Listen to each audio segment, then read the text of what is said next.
Welcome to Rank This, or as we like to think of it, finally, some sports lists that don't suck. And we've got a new list for you every week.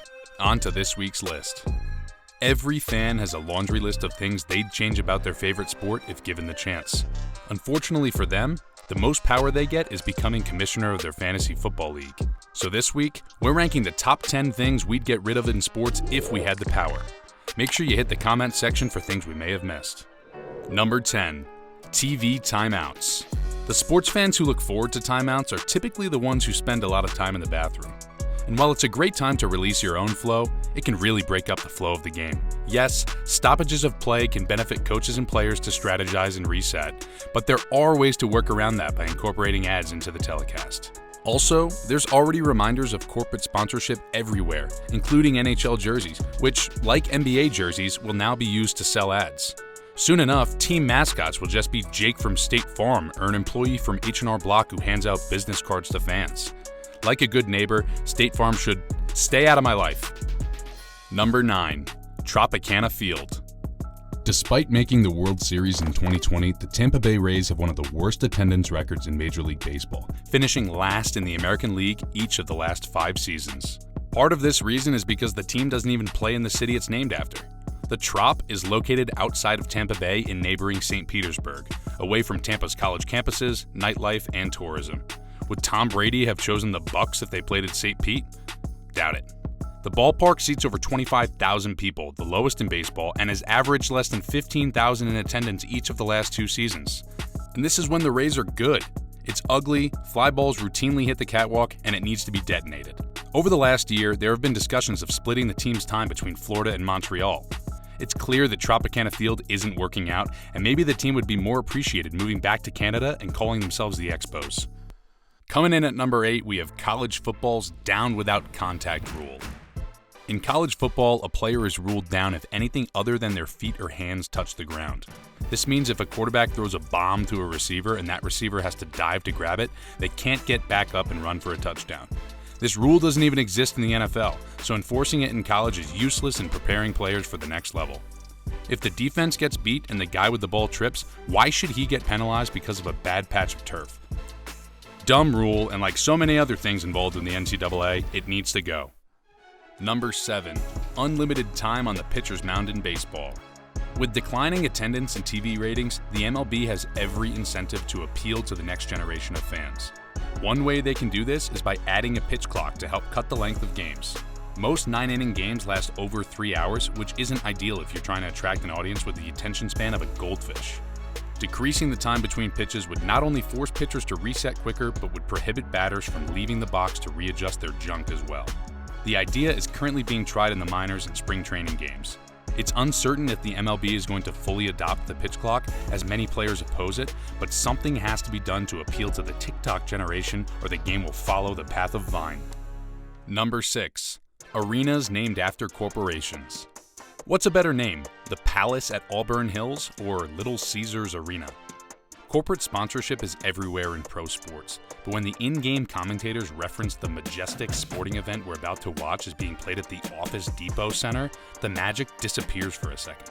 There's little to no chance that any of these corporate-sponsored stadiums convert their name back to something with a better aesthetic.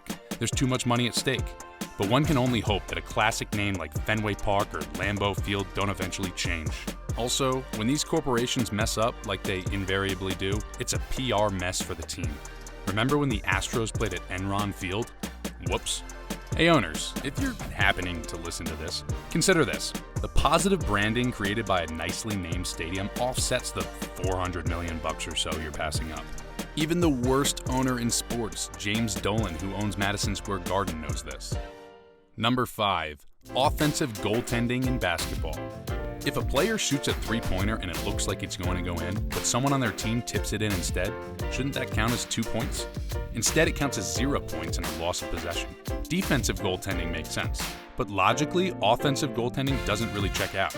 2 points is still less than 3 points, so in this case, the player who tipped in the shot could still be penalizing his own team by getting a finger on the ball that was going to go in anyways. Additionally, this rule erases some impressive tip-in dunks and a better chance for teams to win the game on the line while inbounding the ball by their own basket. The NBA Rules Committee has done away with a lot of crappy rules this offseason, but not this one. There's still time.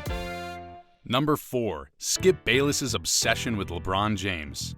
Skip Bayless has been a familiar face in sports media for well over a decade, dating back to his days at ESPN on First Take with Stephen A. Smith. Bayless quickly became a household name due to his highly antagonistic viewpoints, mainly his staunch criticism of LeBron James, which continues to age so poorly. Any bit of failure for LeBron became a win for Skip. And after 18 years in the league and 4 titles, LeBron is still Skip's punching bag on Fox Sports. The narrative has grown stale, and it's time to give King James his proper respect as one of the greatest players to ever pick up a basketball. Sorry, Skip. Coming in at number 3, we have baseball's hat shuffle game. It is scientifically impossible to go to a ballpark without participating in the hat shuffle game that clubs play on their Jumbotron.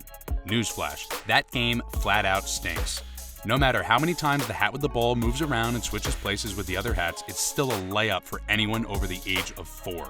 As much as the hat shuffle has been a part of live baseball experience for so long, it's time to move on and get more creative. The only place for this game is field sobriety tests. Number 2. Flopping in basketball. Bad acting has always been a part of pro basketball. Shaquille O'Neal is a giant genie in Kazam. LeBron James recently in Space Jam 2. These performances, however, pale in comparison to what NBA fans see on a nightly basis with the flopping performed by today's players. Following in the footsteps of soccer, basketball flopping has become a major strategy, and they've gotten pretty good at it. Not only can it sway the game, but it also slows it down.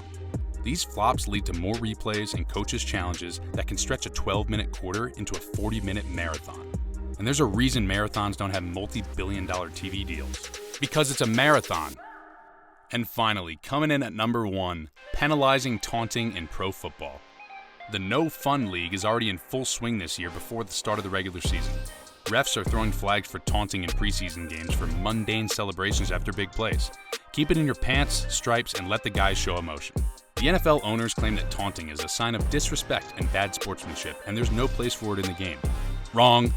I'm not saying we want to see a fight break out, but when Antonio Wingfield flashes the peace sign at Tyreek Hill in the Super Bowl, that was great theater and one of the signature moments of an otherwise pretty boring game.